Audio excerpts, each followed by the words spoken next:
Topic mentally disordered cases treated by master E K. E K గారు treat చేసిన cases చదువుకోవడం ఎందుకంటే అదే మాస్టర్ అదే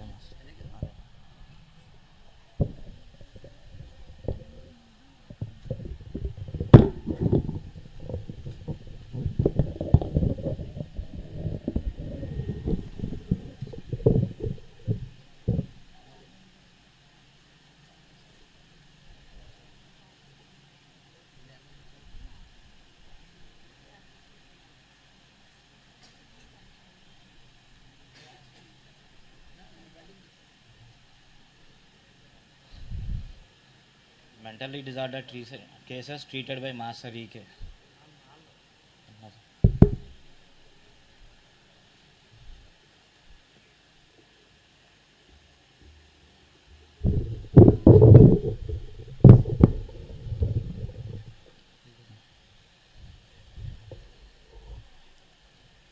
ఈకే గారు ట్రీట్ చేసి ఇచ్చిన కేసెస్లోంచి మనం చదువుకోవటానికి ప్రారంభిస్తే అవి ఎన్ని చదువుకోవచ్చు, ఎన్ని తెలుసుకోవాలి, ఎలా ఆచరించాలి అనేవి ఎన్ని అని చెప్పడానికి ఏమి ఉండదు.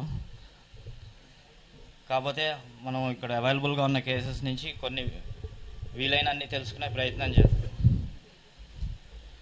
ఇక్కడ ఈకే గారి కేసెస్ ఆ విధానం చూసి ఆ ఇచ్చిన మందులు ఇచ్చిన డ్రగ్ సెలెక్షనే కాకుండా మందు ఇవ్వటము, పేషెంట్తో డీల్ చేయటము, ఎలా మాట్లాడేవాళ్ళు, ఎలా ప్రవర్తించేవాళ్ళు, పేషెంట్ని ఎలా కన్విన్స్ చేయగలిగేవాళ్ళు, ఇవన్నీ కూడా తెలుసుకోవాల్సిన అవసరం చాలా ఉంటుంది. ఎందుకంటే ఈకే గారు చెప్పారు, knowledge acquired is burden, knowledge applied is wisdom.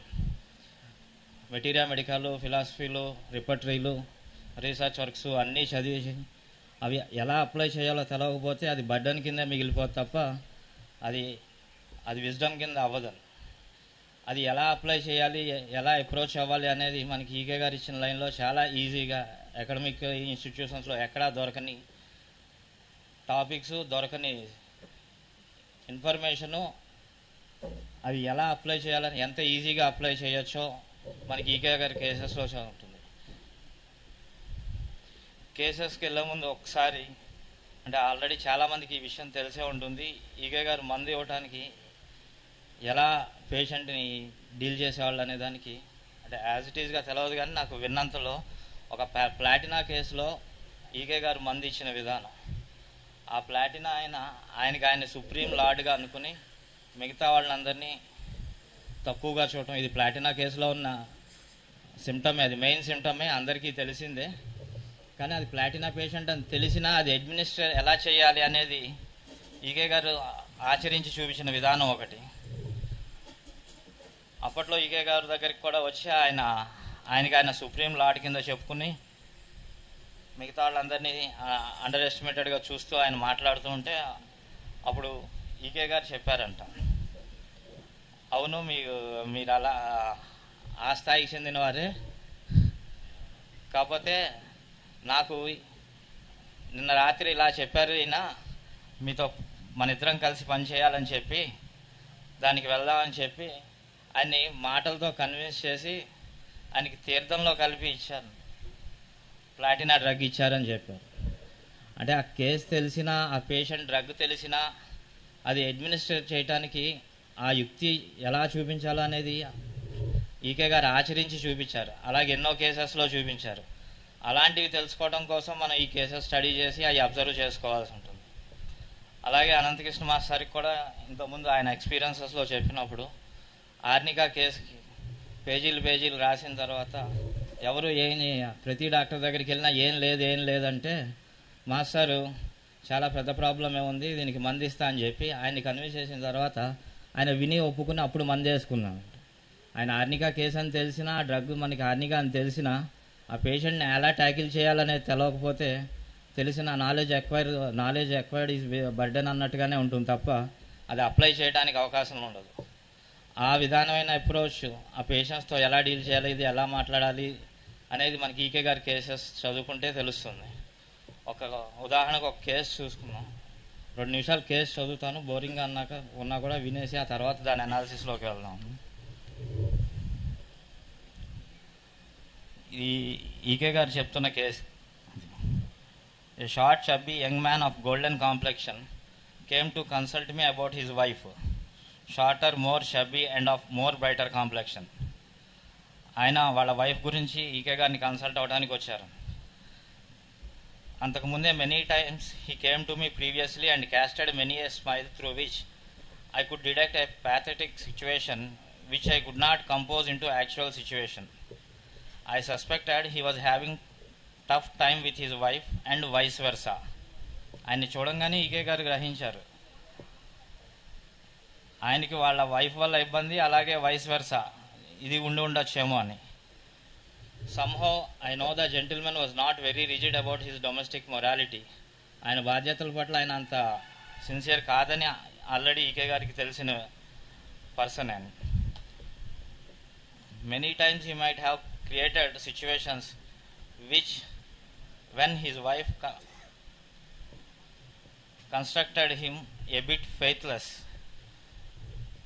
ఆయన వాళ్ళ భార్యకి ఆయన ప్రవర్తన వల్ల ఆయన మీద అసలు ఎటువంటి నమ్మకం లేని పరిస్థితి ఆయన క్రియేట్ చేశాడు. అంటే ఆయన మీద ఏ నమ్మకం లేకుండా ఉన్నారు ఆవిడ. ఆ స్థితి ఆయన బిహేవియర్ వల్ల క్రియేట్ చేశారు.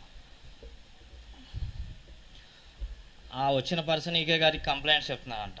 My wife suffers from severe headaches. She tried all the medicines in the market. She has consulted many doctors and now she feels dejected.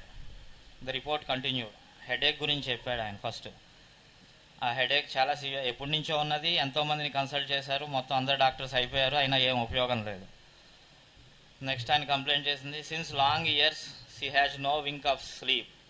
కొన్ని సంవత్సరాల నుంచి నిద్ర లేదు ఆవిడకి. Sleep is the one thing that she could not get in spite of many attempts. ఎన్ని ప్రయత్నాలు చేసినా ఏం చేసినా ఆవిడకి సంవత్సరాల తరబడి నిద్ర లేకుండా ఉంది. తర్వాత she is now full and she thinks she cannot be cured. ఇంకా ఆవిడకి అది క్యూర్ అవ్వదనే స్టేజ్ దాకా వెళ్ళిపోయారు. ఆ తర్వాత ఈకే గారు మళ్ళీ ఇంకా ఎంక్వైరీ చేస్తే he also explained she feels neglected. ఆవిడ అశ్రద్ధ చేయబడింది. She believes that I don't care for her. ఆ భర్త ఆమె పట్ల శ్రద్ధ చూపించట్లేదనే ఫీలింగ్లో ఉన్నారు ఆవిడ. ఆవిడని నెగ్లెక్ట్ చేసిన ఫీలింగ్లో ఉన్నారు. She lost all confidence in me. భర్త మీద పూర్తి నమ్మకం పోయింది. తర్వాత ఈకే గారు ఇంకా ఆన్ ఫర్దర్ కాన్సర్నింగ్ హీ కన్ఫెస్డ్. ఇంకా ఎంక్వైరీ చేసిన తర్వాత ఈకే గారు ఆయన ఇలా చెప్తున్నారు complaints. I have to keep company with people in the business field. Sometimes I have to taste, drink and spend time in bar room. This is not at all tolerated by my wife, who belongs to the top orthodox Brahmin family. ఇది చివరికి ఆయన ఒక ముక్క ఆయన behaviour గురించి చెప్పారు. ఇదంతా విన్న తర్వాత అప్పుడు ఈకే గారు ఆ తర్వాత చెప్పారు ఇక్కడ, being uneducated and narrow minded she cannot understand me అని ఆ హస్బెండ్ కంప్లైంట్ చేసింది ఆవిడ గురించి. Being uneducated and narrow minded she cannot understand me. ఆవిడ ఈయన్ని అర్థం చేసుకోవట్లేదండి, ఆయన కంప్లైంట్ చేస్తున్నారు. దానికి ఈకే గారు ఇచ్చిన సమాధానం, being educated and broad minded you would have better understood her and provided her needs.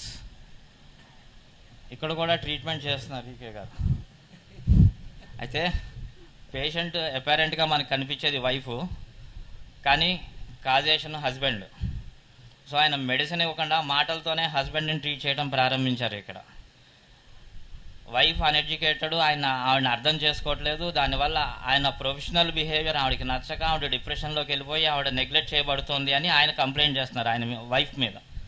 కానీ యాక్చువల్ కాజు హస్బెండ్. అది ఈకే గారు గమనించారు.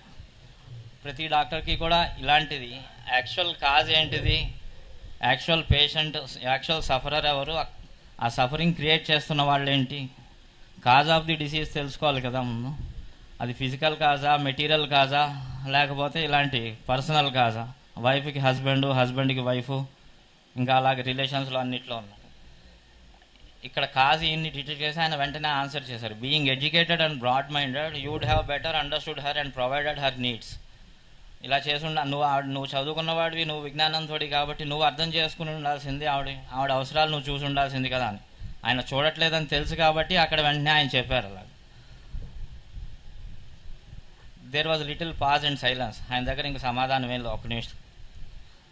తర్వాత మళ్ళీ ఈకే గారు చెప్తున్నారు, then I said medicine forms only 10% of treatment which is real healing. ఇది హస్బెండ్కి చెప్తున్న వర్డ్స్ ఈకే గారు. మందు ఒక 10% హీల్ చేస్తుంది. I will help you with medicine. ఆ మెడిసిన్ ఆయన ఇస్తానని చెప్పారు. Another 20% I will try to educate you how to be a better husband. మిగతా 20% నువ్వు బెటర్ హస్బెండ్గా ఎలా ఉండాలో అది నేను నీకు ఎడ్యుకేట్ చేస్తాను. You have to fulfil the rest. మిగతాది నువ్వు చేయాలని. సో ట్రీట్మెంట్ ప్యారలల్గా హస్బెండ్కి వైఫ్కి మాటలతోనూ మందులతోనూ జరుగుతోంది ఇక్కడ. తర్వాత I followed him to the house and examined her with a good deal of interrogation all through అది అప్పుడు వైఫ్ చెప్తున్నా. ఇప్పుడు వైఫ్ దగ్గరికి ఆవిడ ఇంటికి వెళ్ళి ఈకే గారు ఇంట్రాగేట్ చేసినప్పుడు ఆ వైఫ్ ఆవిడ కంప్లైంట్ చేస్తుంది. All through the night I here the clock click. I here conversations of people going on the road returning from the second show. I here the whistles of the train starting from the station which is 3 miles away. My mind goes with high speed and make pictures of its own about the uncouth behavior of my husband. అది ఆవిడకి నిద్ర ఉండట్లేదు. ఎక్కడెక్కడ sounds వినిపిస్తున్నాయి. పూర్తిగా రాత్రి అంతా కూడా నిద్ర లేకుండా అన్ని సౌండ్స్ వినిపిస్తున్నాయి. Plus my mind goes with a high speed and makes pictures of its own about the uncouth behaviour of my husband. ఆవిడ కంటిన్యూస్గా వాళ్ళ హస్బెండ్ బిహేవియర్ మీద ఆలోచించడం, దానివల్ల ఆవిడకి నిద్ర లేకపోవటం, కొన్ని సంవత్సరాలుగా నిద్ర లేకపోవటం ఇదంతా ఉంది. ఆ హస్బెండ్ బిహేవియరే ఈవిడలో ఈ టర్మాయిల్ క్రియేట్ చేస్తుంది. దీనికి మందు ఇచ్చినా ఆయన మారకపోతే మెయింటైనింగ్ కాజ్ అలాగే ఉంటుంది. ఎన్నేళ్ళు వైద్యం చేసినా ట్రీట్మెంట్ అలాగే ఉంటుంది. అది ముందే గ్రహించి ఈకే గారు ఆల్రెడీ ఆయన్ని కూడా ట్యూన్ చేయడం మొదలుపెట్టి ట్రీట్మెంట్ స్టార్ట్ చేస్తున్నారు. ఈ type of approach especially mentally disordered కేసెస్లో, ఎందుకంటే చాలా మెంటల్లీ డిజార్డర్డ్ కేసెస్లో ఫిజికల్ కాజెస్ కాకుండా ఎమోషనల్ కాజెస్ ఇవన్నీ ఉంటాయి. భయము, కోపము, ద్వేషము ఇలాంటివన్నీ. వీటికి ఏది కాజ్ ఉందో అది ఎలిమినేట్ చేయడానికి సరైన సజెషన్, డైరెక్షన్స్ మనం ఇవ్వాలి. ఇది ఆర్గనాన్లో కూడా ఉంది. ఒకసారి చూద్దాం. ఇప్పుడు ఆ ఆర్గనాన్లో ఉన్నది ఈకే గారు అలా ఆచరించి మనకి కేసెస్ ద్వారా చూపించి ఆ కేసెస్ ఎక్స్ప్లెయిన్ చేశారు. తర్వాత ఈకే గారు చెప్తున్నది, I could gain her confidence and administered coffea 50 ml 1 dose and waited for 15 days. ఇంత ఎంక్వైరీ చేసి హస్బెండ్కి ఇవ్వాల్సిన సజెషన్స్ ఇచ్చి కాఫియా 50 ml ఇచ్చారు. 15 days వెయిట్ చేశారు. I had to visit her house since her husband never care to report. ఈయనే వెళ్ళాలి, మళ్ళీ వెళ్ళాల్సి వస్తుంది. అంటే ఆ పేషెంట్ పట్ల అంత కేర్ తీసుకోవడం అనేది ఎలా ఉండాలి, ఎక్కడ నెసెసిటీని బట్టి ఎక్కడ ఎలా వెళ్ళాలనేది ఆయన ఇక్కడ చూపిస్తున్నారు. ఈ కేసులో ఒక డాక్టర్ కాదు, హీలర్ అని చెప్పాలి. యాజ్ ఏ హీలర్ ఎలా బిహేవ్ చేయాలి అనేది చాలా పాయింట్స్ ఈ కేసెస్లో విత్ రిలేట్ టు ఆర్గనాన్లో ఇచ్చినవే ఈకే గారు ఎలా ఆచరించి చూపించారో చాలా ఉన్నాయి ఈ కేసులో. ఈ కేసు మళ్ళీ ఫస్ట్ నుంచి ఒకసారి మళ్ళీ అనలైజ్ చేసుకుంటూ వద్దాం. కాఫియా 50 ml 1 dose ఇచ్చి 15 days వెయిట్ చేసి తర్వాత ఈకే గారే ఆయన ప్లాన్ చేసుకున్నారు ఆ ఇంటికి వెళ్ళడానికి. I had to visit her house ఎందుకనంటే since her husband never care to report her. I found that she began to sleep. She said she had some relief but she lost all hope about life. కొద్దిగా relief వచ్చినా జీవితం మీద ఇంకా hope ఏం రాలేదు ఆవిడకి. I waited for 2 more weeks and visited her again. I found the husband peeping through the window of the kitchen. అది ఆయన behaviour. I called him out and inquired about her. He said that she was quite well until 2 days back. Again all the troubles started. ఇక్కడ ఫిజికల్గా కాకుండా ఈకే గారి planning అవి ఎంత డివైన్గా work చేస్తాయంటే ఆయన వెళ్ళేసరికి 2 days బ్యాక్ వరకు కూడా ఆవిడ 2 days నుంచే మళ్ళీ ఆవిడకి ప్రాబ్లమ్స్ రిపీట్ అయినాయి. ఆ టైంకే ఈయన వెళ్ళటం కూడా ప్లానింగ్ జరిగింది. అలా సిచ్యువేషనల్గా ఈ డివైన్ వర్క్స్ మాస్టర్స్ ఎలా చేస్తారు అనే దానికి ఇది కూడా ఒక నిదర్శనం అనమాట. అక్కడ రిపీట్ చేయాల్సిన టైంకే మళ్ళీ ఆయన వెళ్ళి అక్కడ సెకండ్ డోస్ రిపీట్ చేశారు. I repeated the same dose and waited for 4 weeks. ఈసారి 4 weeks. Again there was 80% relief of all the troubles for 3 weeks and there was the reappearance. 3 weeks 80% relief ఉంది. First హస్బెండ్కి చెప్పినప్పుడు E K ఎంత percent చెప్పారు? 10% అన్నారు. Medicine forms only 10% of treatment which is real healing. కానీ result వచ్చేసరికి ఇక్కడ 80% relief కనిపించింది ఆవిడకి. అంటే హస్బెండ్కి చెప్పిన దానికి ఇక్కడ కనిపించిన దానికి చాలా తేడా ఉంది. అక్కడ 10% రిజల్టే ఇన్సూరెన్స్ ఇచ్చారు ఈకే గారికి హస్బెండ్కి, బట్ వైఫ్కి వచ్చింది 80% రిలీఫ్ వచ్చింది. తర్వాత I gave 1 dose of syphilinum 50 ml, after which I left the country for 3 months. మంది ఇచ్చేసి 3 months ఈకే గారు బయటికి వెళ్ళాల్సి వచ్చింది. Afterwards I did not know what followed. After 3 years the husband had to cheek to face me in the party in the house of a VIP and expressed the wish to talk about his wife. 3 సంవత్సరాల తర్వాత ఒక పార్టీలో ఆయన కనిపించి ఆవిడ wife గురించి మాట్లాడటానికి ఆయన విషయం అప్పుడు ఎక్స్ప్రెస్ చేశారు, తారసపడినప్పుడు. We went aside and he said, "Doctor, for 2 years she was perfectly healthy. సిఫిలినం 50 ml తర్వాత 2 years ఆవిడకి హెల్తీగా ఉన్నది. She never thought of any bad about me. ఈయన గురించి ఏమీ చేయడం అనుకోలేదంట పాపం ఆవిడ. She slept well and she improved. Her obesity came down considerably. ఒబిసిటీకి కూడా మెడిసిన్, ఒబిసిటీ తగ్గింది.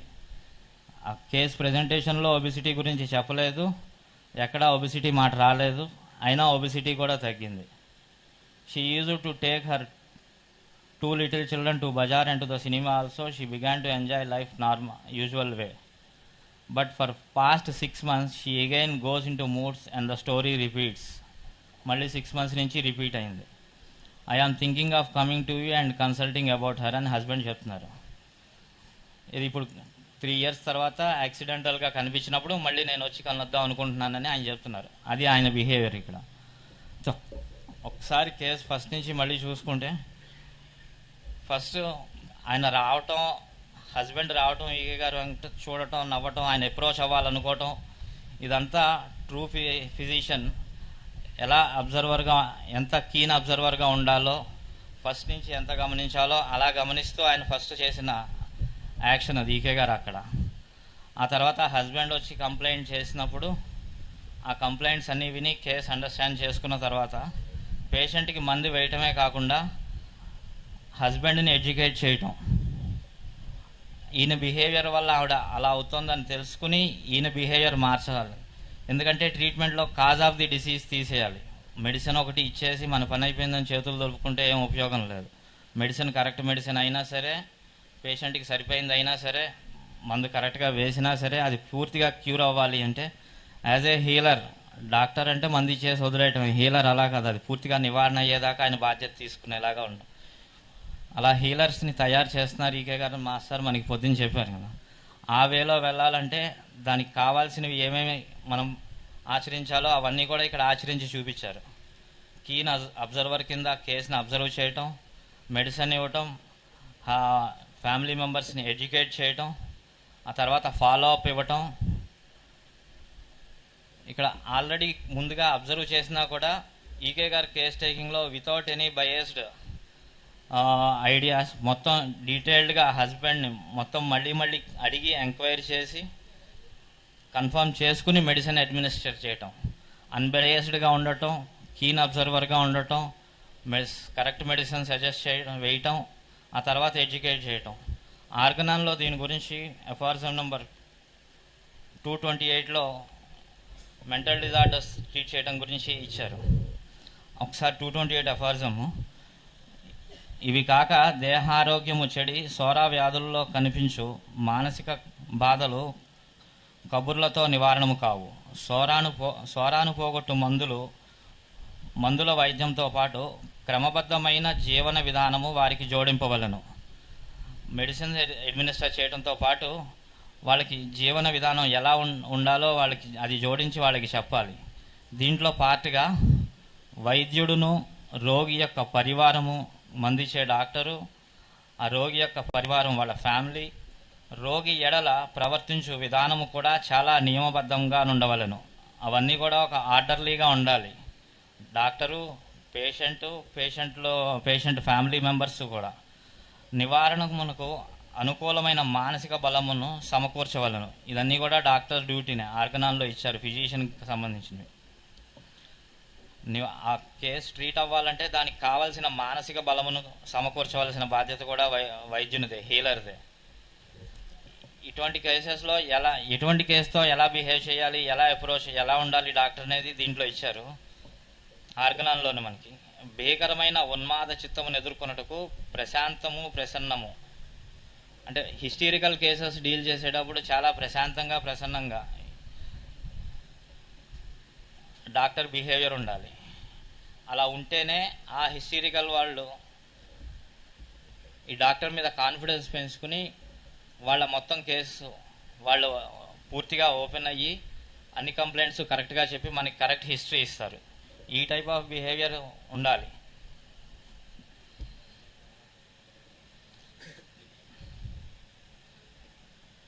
భీకరమైన ఉన్మాద చిత్తమును ఎదుర్కొన్నట్టుకు ప్రశాంతము ప్రసన్నము నిశ్చలము అగు ప్రవృత్తి చూపవలెను. దీనముగా ఏడ్చు నిరాశ చెందుచున్న రోగికి నిశ్శబ్దము మౌనముతో కూడిన జాలి చూపులను ప్రసాదింపవలను. అర్థము లేని వాగుడు గల రోగికి నిర్లక్ష్యము లేనట్టి మౌనము చూపవలను. ఈ ఎఫ్ఆర్ఎం నెంబర్ 28లో ఎటువంటి పేషెంట్కి ఎలాంటి బిహేవియర్తో మనం ట్రీట్ చేయాలి, ఎలా అప్రోచ్ అవ్వాలి అనేది ఇచ్చారు. అది ఇక్కడ ఈకే గారు అలాగే బిహేవ్ చేసి ఈవిడ దగ్గర ఈ పేషెంట్ ఇక్కడ I could gain her confidence and administered coffee of 50 ml. అంటే ఆ పేషెంట్ డాక్టర్ మీద కాన్ఫిడెన్స్ రావాలి. అటువంటి బిహేవియర్కి ఉండాలంటే ఏ పేషెంట్ పట్ల ఎలా ప్రవర్తించాలనేది ఆర్గనాన్లో ఇచ్చారు మనకి. అలా ఈకే గారు ఈ కేసెస్లో ఆచరించి మనకి చూపించిన కేసెస్.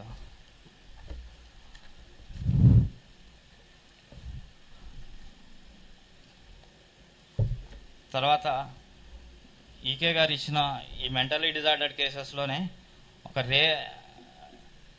మిగతా చోట ఎక్కడా దొరకని రేర్ యూసేజ్ ఎలా చెప్పారంటే, ఆయన జెనీవాలో ఇచ్చిన లెక్చర్స్కి ట్రాన్స్లేషను ఎక్యూట్ రెమెడీస్ క్రానిక్ డిసీజెస్లో ఎలా ఇవ్వాలనేది అన్నది.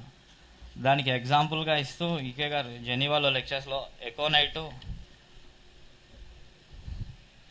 క్యామమిల్లా, బెల్లడోనా డ్రగ్స్ ఇవి ఎక్యూట్ షార్ట్ యాక్టింగ్ డ్రగ్స్, కానీ వీటిల్ని మెంటలీ డిజార్డర్డ్ క్రానిక్ కేసెస్లో వాడచ్చు అనేది ఈకే గారు ప్రాక్టికల్గా కేసెస్ ఇచ్చి చూపించారు. దాంట్లో ఫస్ట్ది ఎకోనైట్, అది మెంటలీ డిజార్డర్డ్ కేసు కాకుండా క్యాన్సర్ కేసులో ఇచ్చారు. చాలామందికి ఆల్రెడీ వినే ఉంటారు. ఇది ఈ టాపిక్ సంబంధించింది కాదు కాబట్టి ఎకోనైట్ కాకుండా నెక్స్ట్ డ్రగ్ గురించి ఒక కేసు చెప్తూ, ఇది క్యామిల్లా కేసు గురించి. ఎక్యూట్ డ్రగ్స్ గురించి ఫస్ట్ ఎకోనైట్ ఇచ్చి దాన్ని ఫాలోయింగ్గా ఇలా చెప్పారు ఈకే గారు. తాత్కాలికంగా పనిచేసే ఔషధములతో మరొక అనుభవం, షార్ట్ యాక్టింగ్ రెమెడీస్తో ఈకే గారు ఎక్స్పీరియన్స్ మరొకటి. 26 సంవత్సరాల యువకుడు తల్లిదండ్రుల పొరపాటు వలన వికటించి భయంకరమైన ఉన్మాదమునకు గురైనాడు. ఒక హిస్టీరికల్ కేసు అనమాట. 26 years. ఆ కుర్రవాడు వివాహం ఆడదలిచిన అమ్మాయిని అతని తల్లిదండ్రులు ఇష్టపడలేదు. ఒక ఏడాది పాటు ఎంతగానో మదనపడి లోలోన కుమిలిపోవటం వలన మొత్తము తత్వము రగులుకొని తీవ్రమైన ఉన్మాద స్థితికి దారితీసింది. మనము నమ్మలేనటువంటి ఎత్తు ప్రదేశముల నుండి అనేక సార్లు దూకి సురక్షితంగా ఉన్నాడు. అది కాదు, ఆయన ఇష్టపడిన అమ్మాయిని పేరెంట్స్ ఒప్పుకోలేదు. దాని గురించి ఆయన 1 year స్ట్రగుల్ అయ్యి ఈ హిస్టీరికల్ కండిషన్లోకి వచ్చారు. ఎత్తు ప్రదేశాల నుంచి దూకటం, వస్తువులు విరక్కొట్టడం, అనేక వస్తువులు విరక్కొట్టేవాడు, ఎందరినో గాయపరిచేవాడు, లోహపు వస్తువులను కూడా నమ్మశక్యం కాని రీతిలో విరక్కొట్టేవాడు. అంత బలంగా హిస్టీరికల్ కేసెస్లో ఆల్రెడీ ఇది ఉంటుంది కదా, వాళ్ళు ఎంత ఎనర్జెటిక్గా ఉంటారో అది ఊహించడానికి వీలైనంత బలవంతంగా వాళ్ళని ట్యాకిల్ చేయడం కూడా చాలా డిఫికల్ట్గా ఉంటుంది. ఎవరు అతన్ని అదుపులో పెట్టలేకపోయారు. ఆ పరిస్థితుల్లో వాడిని నా దగ్గరికి తీసుకొచ్చారు. దగ్గరికి వెళ్ళి నన్నే చూడమన్నారు. అది అతను అలాంటి వైలెంట్ కేసెస్ని దగ్గరికి వెళ్ళి చూడాలన్నమాట. కొంతముందు జాగ్రత్త వహించి అతన్ని గమనించాను. అతనికి మందు వేయటం ఒక సమస్యగా తయారైంది. అతని బిహేవియర్ మందు వేయటానికి సమస్యగా ఉంది. ఇలాంటి టీడీఎస్ కేసెస్లో మందు తెలిసినా, పేషెంట్ కండిషన్ తెలిసినా, డ్రగ్ తెలిసినా అడ్మినిస్టర్ చేయడానికి ఎలాంటి అప్రోచ్ ఉండాలి, ఎలాంటి బిహేవియర్ ఉండాలి అనేది మళ్ళీ ఈ కేసులో కూడా మనకి ఈకే గారు చూపించారు. అతనికి మందు వేయటం ఒక సమస్యగా తయారైంది. ఎందుచేతనంటే ఏ డాక్టర్నైనా అతడు చంపేస్తాడు. అప్పటికే అతడు మాంత్రికులతోనూ డాక్టర్లతోనూ విసిగిపోయాడు. కొందరిని కొట్టి తన్నాడు కూడా. ఆ పరిస్థితుల్లో ఏ మందు ప్రయోగించే ప్రశ్న లేదు. ఇంట్లోంచి బయటకు వచ్చి నన్ను అడిగాడు, మీరు కృష్ణమాచార్యులు కదా? అవును అన్నాను. వాడు మీ ఇంటికి వస్తానన్నాడు. ఆయనే వస్తా అన్నాడు పేషెంట్. వీళ్ళు అర్థం లేని ఉపయోగం లేని మనుషులు. ఈ పేషెంట్ చెప్తున్నది. ఇక్కడ ఉండటం నాకు ఇష్టం లేదు అన్నాడు. నా అదృష్టం, అతడు నన్ను కరుణించాడు. మాస్టర్ అంటున్న మాటలు.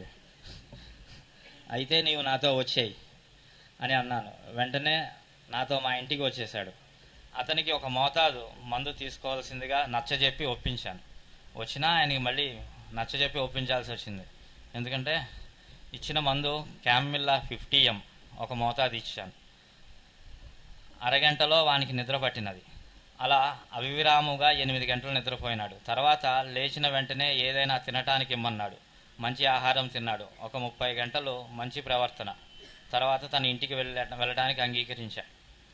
తర్వాత మోతాదు ఎప్పుడు ప్రయోగించాలి లేక తర్వాత మందును ఎలా ఎంపిక చేయాలి అని వేచి ఉన్నాను. వెయిట్ చేస్తున్న డీకే గారు ఎప్పుడు ప్రయోగించాలి, ఏ మందు వేయాలని.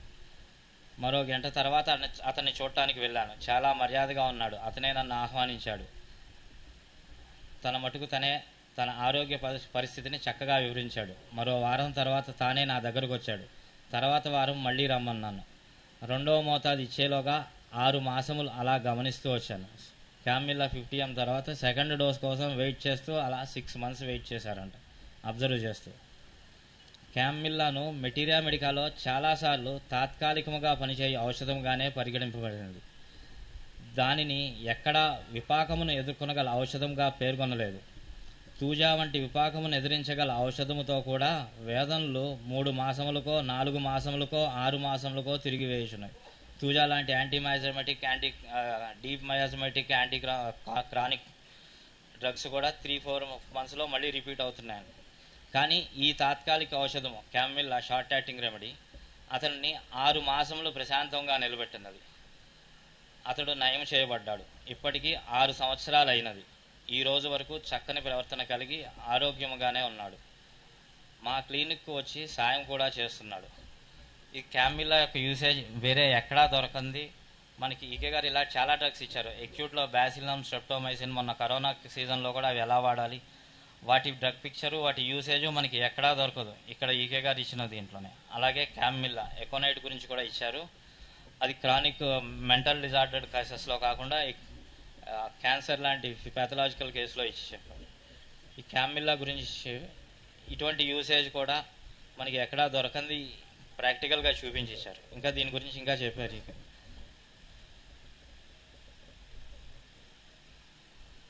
అప్పటి వరకు పెళ్లి చేసుకోనైనా దానికి ఇంకోళ్ళు క్వశ్చన్ అడిగారు. తర్వాత అతని భార్యతో అతని సంబంధం ఏ విధంగా ఉండేదని క్వశ్చన్ చేస్తే దానికి మళ్ళీ ఈకే గారు ఆన్సర్ ఇచ్చారు. అతను సాంప్రదాయ సిద్ధంగానే వివాహం చేసుకున్నాను, తాను ప్రేమించిన అమ్మాయిని మాత్రమే చేసుకుంటా, ఇలా నార్మల్ లైఫ్ అంతా గడిపేశాం. అప్పటి వరకు మ్యారేజ్ చేసుకోనని డిప్రెషన్ అవటం ఉంది క్యామిల్లా 50 mlతో. దీంట్లో ఈకే గారు ఇస్తున్న కంక్లూజను నాకు అర్థమైనది ఏమిటంటే అతనికి ఎంపిక విషయంలో వ్యక్తిగతమైన అభిప్రాయం ఏమీ లేదు. ఒక్కొక్కప్పుడు ఉండాలనేది, ఒప్పుకోకుండా ఉండాలనేది అతని కోరిక. ఆయన మ్యారేజ్ గురించి, ఆ పేషెంట్ గురించి. ఆ విధంగా ఈ కేసు ముగిసినది. మందు వేసిన తర్వాత ఉపశమనం కలిగిన అంగీకరించని అనేక మంది మహిళల విషయంలో ఈ అనుభవం నాకు ఉపయోగపడినది. క్యామిల్లా ఇంకా ఇలాంటి కేసెస్లో చాలా చాట్ల ఉపయోగపడిందని చెప్పారు. ఉదాహరణకు ఒక ఆమె సల్ఫర్ ఇచ్చారనుకోండి, ఆమె బాగుంటుంది కానీ ఇంకా చెడిందని అంటుంది. క్యామిల్లా గురించి ఇంకా ఈకే గారు ఇస్తున్న వివరణ దీని గురించి. సల్ఫర్ ఇచ్చామనుకోండి, ఇంకా ఆమెకు బాగుంటుంది కానీ ఇంకా చెడింది అంటుంది. తన స్థితి మెరుగుపడిందని ఒప్పుకొనదు. అయినా కొంత తడువు నిగ్రహించుకొని నీవు అనుకున్నది నిజమవునో కాదో సరిచూసుకో. అప్పుడు ఆమె తనకు కలిగిన నివారణను అంగీకరించుటకు సిద్ధము లేదని దృఢమవుతుంది. ఎమిలరేషన్ వచ్చినా కూడా ఎక్కడా కూడా ఒప్పుకోరు వాళ్ళకి తగ్గిందని. ఇది క్యామిల్లా యొక్క ఇంకొక కీనోటు. ఇది క్యామిల్లా మహిళలకు సరిపోయే మనోవైఖరి. ఇలాంటి సిమ్టమ్స్ చూసి ఎంతోమందికి క్యామిల్లా ఇచ్చిన తర్వాత వాళ్ళ మెంటల్లీ డిజార్డర్డ్ కేసెస్ ఈ అక్యూట్ రెమెడీతో చాలా సంవత్సరాలు వాళ్ళకి రిలీఫ్ వచ్చి వాళ్ళ లైఫ్ సేవ్ అయిన కేసెస్ ఉన్నాయి.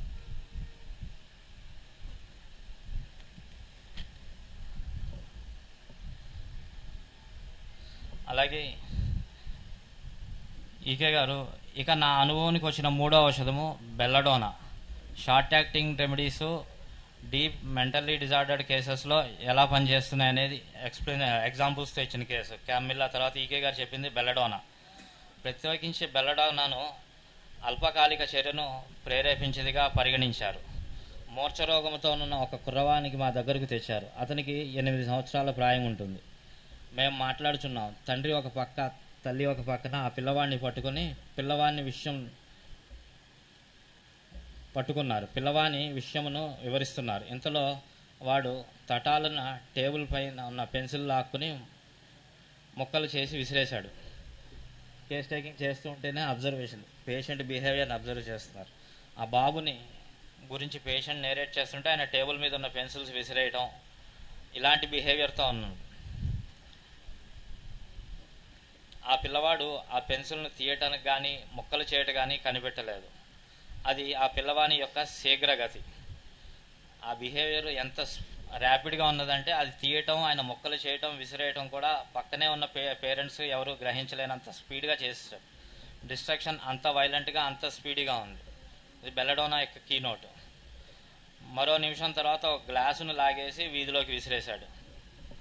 అతని తల్లిదండ్రులు గ్లాస్ వంక చూస్తుండగా ఈసారి ఒక పుస్తకమును లాగేసి దాన్ని తలకిందులుగా వేలాడదీశాడు. అటువంటి పనులు చేస్తూనే పళ్ళు కొరుకుచూ వణుకుచూచున్నాడు. ఇలాంటి బిహేవియర్తో ఆయనకి ఇన్ఫాంటైల్ కన్వర్జేషన్స్ కూడా వచ్చినాయి. ఈ కేసు గురించి ఎక్స్ప్లెయిన్ చేస్తూ కెంట్ మహాశయుడు రాసిన లెస్సర్ రైటింగ్స్ ఆధారంగా నేను అది చోబరికిల్లం కేసేనని ఆలోచించాను. మరి అతడు బెల్లడోనా వేదనలు చూపిస్తున్నాడు. కెంట్ లెస్సర్ రైటింగ్స్ ప్రకారం ఈకే గారికి అది చోబరికిల్లం కేసు అనే ఆలోచించారు. కానీ అతని బిహేవియర్ చూస్తే బెల్లడోనా కేసు. మరి అతడు బెల్లడోనా వేదనలు చూపిస్తున్నాడు, కానీ బెల్లడోనాకు సరిపోడు. ఎందుకంటే దీర్ఘవ్యాధితో ఉన్న రోగి. క్రానిక్ ఇన్ఫాంటైల్ కన్వల్షన్స్ కూడా ఉన్నాయి. క్రానిక్ కేసు ఇది. బెల్లడోనా దీర్ఘ వ్యాధులను ఎదుర్కొన్న మందు కాదు. నిర్బంధంగా అతడు దీర్ఘ విపాక రోగియే. అందుచేత లోతుగా పనిచేయ మందే కావాలి అతనికి. కానీ అతని ప్రవర్తనావళి చూస్తే బెల్లడోనా రోగిలాగానే ఉన్నది. అప్పుడు బెల్లడోనా 200 ఒక మోతాదు ఇచ్చాను. రాబో 2.5 మాసాల్లో ఎటువంటి పొర్లు రాలేదు. అతన్ని అబ్జర్వ్ చేసి అతని బిహేవియర్ని బట్టి షార్ట్ యాక్టింగ్ అయినా కూడా బెల్లడోనా 200 ఇచ్చారు. 2 months ఎటువంటి కన్వల్షన్స్ లేవు.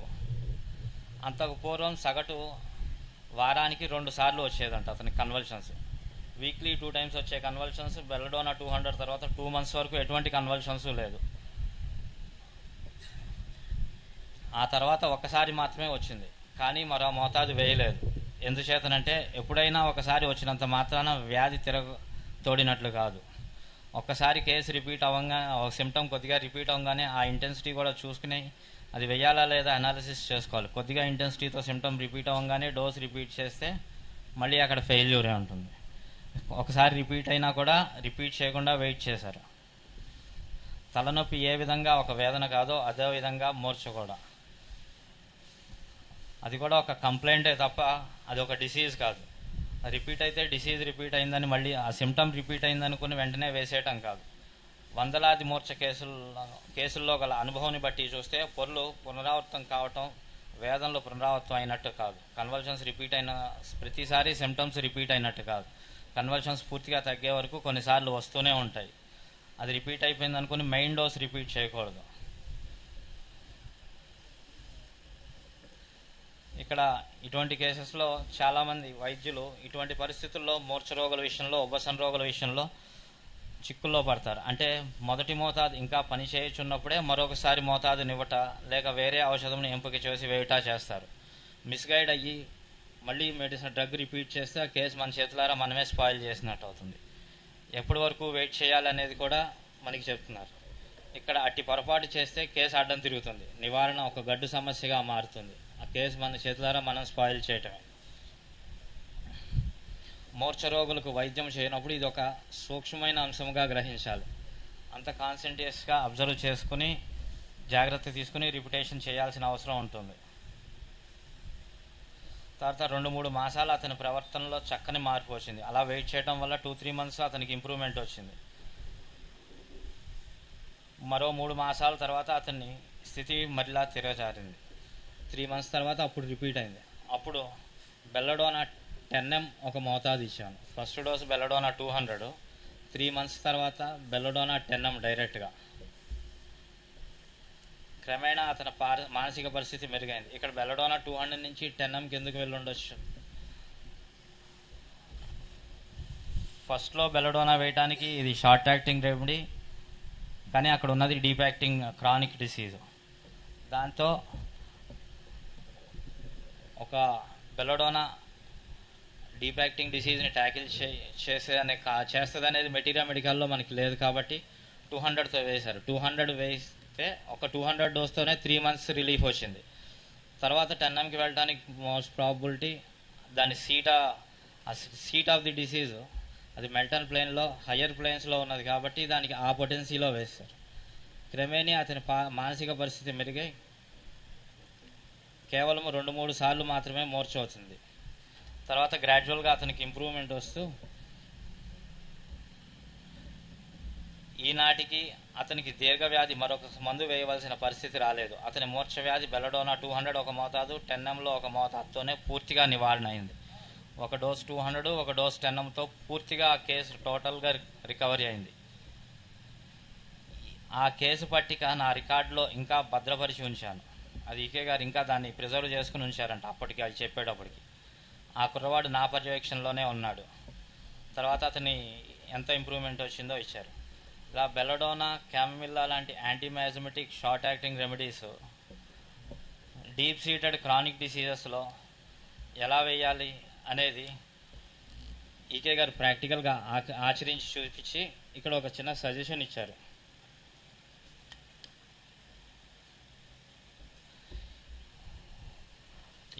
డ్రగ్స్ని అవి deep acting, short acting, long acting, anti miasmatic, non miasmatic, ఈ క్లాసిఫికేషను యాజ్ ఇట్ ఈజ్గా తీసుకుని ఖచ్చితంగా అదే ఫాలో అవ్వాలని ప్రతి కేసులోనూ ఉండదు. కేసును బట్టి, సిచ్యువేషన్ని బట్టి మెజారిటీ అలా ఉన్నప్పటికీ కొన్ని కేసెస్లో వేయాల్సి వస్తుంది.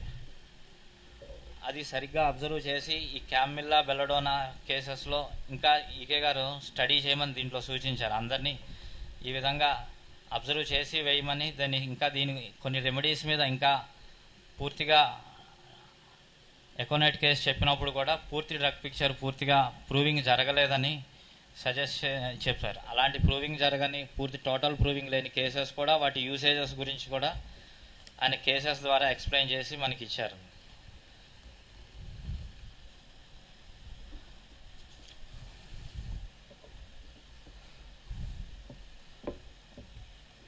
ఈ షార్ట్ యాక్టింగ్ రెమెడీస్ గురించి కూడా ఆర్గనాన్లో ఉన్నది మనకి. ఎఫ్ఆర్జీ నెంబర్ 221లో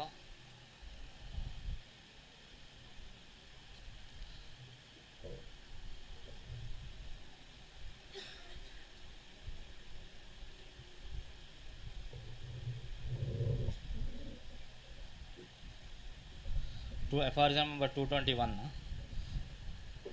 కొందరికి తీవ్రమగు భయము, మనసు విరిగిపోవట మనకు ఆకస్మిక కారణముల వలన, అక్కడ క్యామిల్లా కేసులో లాగా అతను మ్యారేజ్ చేసుకోవాలని అనుకున్న అమ్మాయితో పేరెంట్స్ ఒప్పుకోకపోవడం వల్ల అతని మెంటల్ కండిషన్లో సివియర్ టర్మాయిల్ వచ్చి దాని ఇయర్స్ టుగెదర్ ఆయన బాధపడి ఆ హిస్టీరికల్ స్టేజ్కి వచ్చాడు. అలాంటి కాజెస్ కొందరికి తీవ్రమగు భయము, మనసు విరిగిపోవట మనకు ఆకస్మిక కారణముల వలన తాత్కాలికముగా పిచ్చెక్కును. కొందరికి మద్యము ఎక్కువ సేవించడం వలన కూడా కలుగును. ఈ పిచ్చి తీవ్రమైన తరుణ వ్యాధియే కానీ దీర్ఘ వ్యాధి కాదు.